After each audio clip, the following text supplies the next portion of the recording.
Chasse en bois, donc c'est un petit peu comme la chasse au trophée. Ça consiste en un enclos qui est fermé, qui peut parfois avoir la simple taille d'un jardin, bien que ce soit complètement illégal. L'animal y est enfermé, souvent drogué, mis à côté d'un appât, au cas où il ait encore la force ou l'idée de se déplacer.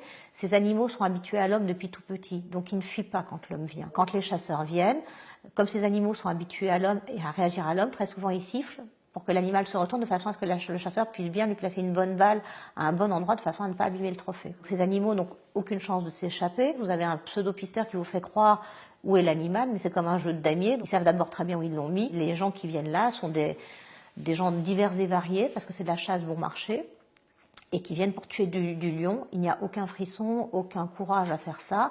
Et ce sont des gens généralement qui sont complètement sous, qui viennent entre copains pour tuer un maximum. Et les pseudo-chasseurs sont des gens qui en fait très souvent ne savent pas chasser, ne savent pas tirer. Donc ce qui les amuse, c'est de jouer au cow-boy en faisant n'importe quoi. Il faut savoir que vous pouvez abattre les animaux pas uniquement avec des balles, mais avec des flèches, avec des arbalètes, ce qui est encore plus amusant pour eux. En un week-end, le type se vante d'avoir tué 8 lions ou 8 tigres. Comme m'a expliqué un des trafiquants, il faut leur offrir un buffet.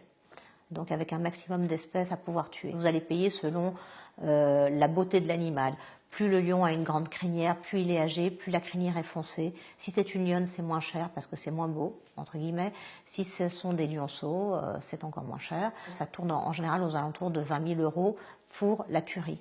Après, vous avez le trophée, c'est-à-dire vous pouvez partir avec votre trophée fumant entre 24 et 48 heures sous le bras. Ces animaux sont apprivoisés entre guillemets. Ce sont donc des fermes d'élevage en batterie, comme chez nous les poulets et les cochons. Ça va de quelques dizaines à plusieurs centaines de fauves par endroit. Les lionnes peuvent avoir jusqu'à 3 portées par an. Dès que vous enlevez, c'est un phénomène naturel, ces lionceaux à une lionne ou à une tigresse, elle retombe automatiquement en chaleur, ce qui permet qu'elle soit refécondée. Ils enlèvent les petits entre 10 jours et 3 semaines à leur mère, ce qui cause des souffrances terribles à l'un comme à l'autre. Les petits sont envoyés dans des faux programmes de conservation ou dans des faux écologes où les gens paient plus cher en croyant que ces écologes viennent en aide à ces pauvres orphelins et que donc en faisant des caresses, des papouilles, en donnant le biberon à ces animaux-là ou en prenant des selfies avec, ils contribuent à un effort de conservation. On raconte à ces gens-là que ces animaux seront relâchés dans la nature, ce qui est faux. Un animal qui a eu un contact avec l'homme et qui effectivement ne conserve pas la peur de l'homme et qui n'est pas avec ses congénères ne pourra jamais être relâché dans le milieu naturel. Et a fortiori, s'il vient d'un univers captif, il ne connaît pas les codes, il est potentiellement porteur de tas de maladies qu'il pourrait transmettre au milieu sauvage et donc créer des pandémies catastrophiques. Nous travaillons en fait à couper toutes les sources de financement qui nourrissent cette industrie de mort. Ces gouvernements sont trop corrompus en Afrique pour empêcher qu'ils exportent, mais par contre nous pouvons agir sur l'importation.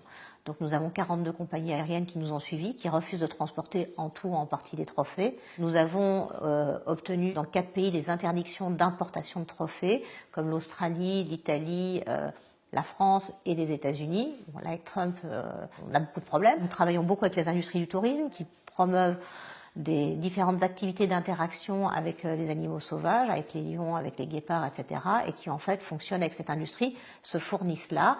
Vous pouvez papouiller des bébés fauves, vous pouvez faire différentes activités, ce qu'on appelle la marche avec les lions, ou des choses comme ça.